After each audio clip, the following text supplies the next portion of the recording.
నమస్తే, నేను అడ్వకేట్ శ్రీనివాస్ చౌహాన్. మిత్రులారా, మన నిత్య జీవితంలో ప్రతి చర్య కూడా చట్టాలకి అవినాభావ సంబంధం కలిగి ఉంటుంది. కాబట్టి చట్టాల మీద అవగాహన పెంపొందించుకోవడం ఎంతో అవసరం. ఈ వీడియోలో మనము భార్య తెచ్చిన నగలు, స్థిరాస్తి, డబ్బు, ఇతర సొమ్ము ఏదైనా భర్త, అత్తమామలు దాచుకొని తిరిగి ఇవ్వకపోతే, లేకపోతే అమ్ముకొని ఆమెకి నష్టపరిస్తే ఆమె ఏం చేయవచ్చు, చట్టం ఏం చెబుతుంది అనే అంశం గురించి తెలుసుకునే ప్రయత్నం చేద్దాం. సో మిత్రులారా, గృహహింసల నుంచి మహిళలను రక్షించడానికి మన దేశంలో DVC డొమెస్టిక్ వైలెన్స్ కేసు అనే దాని కింద కేసు ఫైల్ చేసుకునే అవకాశం మహిళలకు ఉంటుంది. ఈ DVC చట్టంలోని సెక్షన్ 19 సబ్సెక్షన్ 8 ప్రకారంగా భర్త బాధితులైన భార్యకు ఆమె స్త్రీధనంగా తెచ్చినటువంటి సొమ్ము ఏదైతే ఉందో, అది స్థిరాస్తి కావచ్చు, బంగారం కావచ్చు, నగలు కావచ్చు, ఇతర మూవబుల్ అండ్ ఇమ్మూవబుల్ ప్రాపర్టీస్ ఏవైనా కావచ్చు, ఆమె తిరిగి ఆమె భర్త వద్ద నుంచి పొందే హక్కుని కలిగి ఉంటుంది.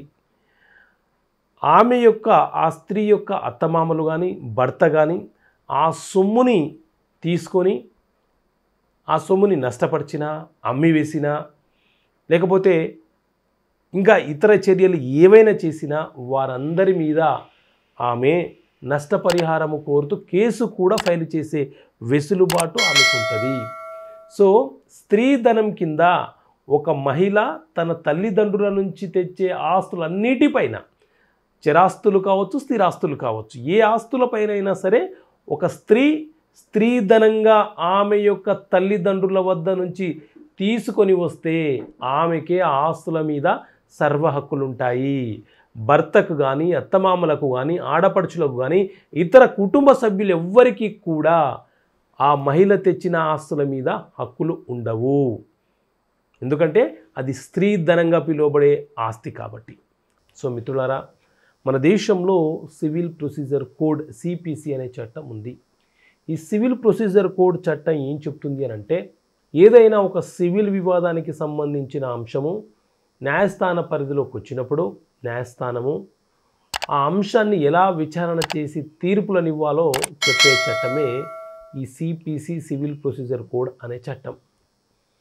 ఈ CPC చట్టంలో మనకు సెక్షన్లు, ఆర్డర్లు ఉంటాయి. ఈ ఆర్డర్లలో తిరిగి కొన్ని రూల్స్ ఉంటాయి.